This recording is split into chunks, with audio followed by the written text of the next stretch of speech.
Hi friends, இன்றைக்கி நம்ம magic bullet பிளெண்டரை வந்து அன்பாக்ஸ் பண்ணி உள்ளே என்ன இருக்குதுன்னு பார்க்கலாம். இந்த பிளெண்டர் என்ன அப்படின்னு பார்த்தீங்கன்னா, அது வேறு ஒன்றும் இல்லைங்க, பர்சனல் சைஸ் பிளெண்டர். இது வந்து ரொம்ப ஸ்மால் அண்ட் லைட் வெயிட். இது வந்து இதோட 6 பீசஸ் செட் இருக்குது. அதுதான் நம்ம வந்து உள்ளே என்ன இருக்குதுன்னு இப்போ பார்க்கலாம். ஸோ அதுக்கு முன்னாடி இதில் பார்த்தீங்க அப்படின்னா 6 பீசஸ் செட்டு. இதில் வந்து கிரைண்ட் பண்ணிக்கலாம், சாப் அண்ட் பிளெண்ட். முக்கியமாக வந்து பிபிஏ ஃப்ரீன்னு போட்டிருக்கு. பிபிஏ அப்படின்னு பார்த்தீங்க அப்படின்னா பிஸ்பனால் ஏ, அதாவது எல்லா பிளாஸ்டிக்லேயும் இருக்கக்கூடிய பிஸ்பனால் ஏ. இது வந்து அதாவது பிளாஸ்டிக் யூஸ் பண்ணக்கூடாதுன்னு சொல்லியிருக்காங்க இல்லையா, அது வந்து அந்த பிளாஸ்டிக்கில் என்ன இருக்குன்னா பிஸ்பனால் ஏன்னு இருக்கும். அது வந்து ரீயூசபிள், திருப்பி யூஸ் பண்ணால் நம்மளுக்கு கேன்சர் வரும். ஸோ அந்த மாதிரி கெமிக்கல் இல்லாமல் இது தயாரிச்சிருக்காங்க. நம்ம கிச்சனில் மேக்ஸிமம் வந்து chop, mix, blend, whip, grind, mince, அதாவது சின்ன சின்ன பொடியாக இருக்கிறது, மிக்ஸ் பண்ணுறது, அரைக்கிறது, இந்த மாதிரி வேலைகள் வந்து இது ஈஸியாக பண்ணும் அப்படின்னு சொல்லியிருக்காங்க.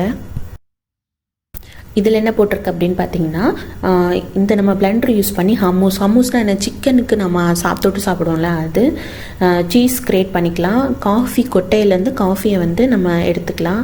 அப்புறமா காக்டெயில், ஸ்மூத்தீஸ், இந்த மாதிரி ஜூஸு, அப்புறம் வெஜிடபிள் கட் பண்ணுற இந்த எல்லா வேலையுமே நம்ம இதில் பார்க்கலாம் அப்படின்னு போட்டிருக்கு. 6 பீஸ் செட்டு, அதாவது 6 பொருள் இருக்குன்னு சொன்னாங்கல்ல. அந்த 6 பொருள் என்னென்னு பார்த்தீங்கன்னா 1400 வாட் பவர் பேஸ் அரைக்கக்கூடிய அது, அப்புறமா ஒரு பெரிய கப்பு, அதில் வந்து 532 ml, இன்னும் ஒரு சின்ன கப்பு 400 ml கிட்ட பிடிக்கிறது. அப்புறம் 2 type of blade, stainless steel தான் ரெண்டுமே. ஒன்று ஃப்ளாட்டாக இருக்கும், இன்னொன்று கிராஸ் பிளேட் மாதிரி இருக்கும். அப்புறம் ஒரு ரெசிபி புக்கு.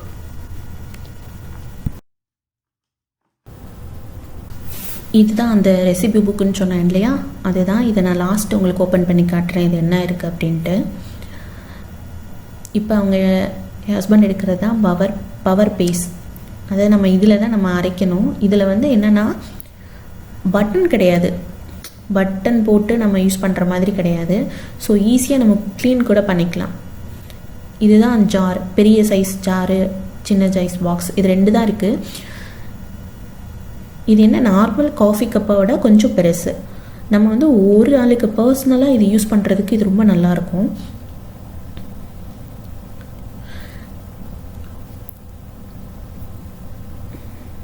அப்புறமா முக்கியமாக இது வந்து 1 year வாரண்ட்டி இன்க்ளூடிங் வித் மோட்டரோட சேர்த்து 1 வருஷம் வாரண்டின்னு சொல்லுவாங்க. இது மாதிரி இப்போ நான் மூடுற மாதிரி நல்லா டைட்டாக மூடிக்கணும். ஸோ டைட்டாக மூடிட்டு அந்த பிளெண்டரில் வச்சு நம்ம ஈஸியாக ப்ரெஸ் பண்ணால் போதும், அந்த சுவிட்ச் போட்டால் போதும், அது ஒர்க் ஆகிரும். இது வந்து கிராஸ் பிளேடு, இன்னும் இருக்கிறது வந்து ஃப்ளாட் பிளேடு. இப்போ சப்போஸ் நம்மளுக்கு பிளேடை மட்டும் மாற்றிட்டு சைஸ் வந்து மாற்றிக்கலாம்.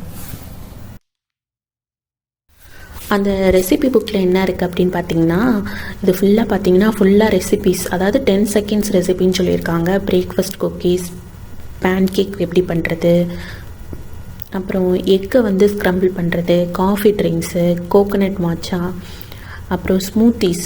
அதாவது ஸ்மூத்தீஸ்னால் நம்மளுக்கு நிறைய ஜூஸில் டிஃப்ரெண்ட்டாக நம்மளுக்கு ஜூஸ் போட தெரியும், அது எப்படி டிஃப்ரெண்ட்டாக மிக்ஸ் பண்ணி போடுறது அப்படிங்கிறது எல்லாமே அவங்க வந்து ஒரு குக் புக் மாதிரி கொடுத்துருந்தாங்க, செய்முறை விளக்கத்தோடு அது எப்படி பண்ணணும் அப்படிங்கிறது. இது எல்லாமே இந்த பிளெண்டர் யூஸ் பண்ணி பண்ணலாம் அப்படிங்கிறத கொடுத்து சொல்லியிருந்தாங்க. ஸோ இது வந்து என்னோடய ஃப்ரெண்ட்ஸ் வந்து 2 பேர், என்னோடய ஃப்ரெண்டு கவிதா அவங்களும் அவங்களோட அத்தை, அவங்களாம் யூஸ் பண்ணி இது ரொம்ப நல்லா இருக்குதுன்னு சொன்னதுக்கப்புறம் தான் நான் அதை வாங்கியிருக்கேன். இந்த சம்மர் டைமில் நான் குட்டி பையனுக்கு ஜூஸ் போட்டு கொடுக்கலாம் அப்படின்ட்டு தான் அதை வாங்கியிருக்கோம். ஸோ இதனோட ரிவ்யூ வந்து நான் யூஸ் பண்ணிவிட்டு உங்களுக்கு நான் அப்டேட் பண்ணுறேன். Thank you friends.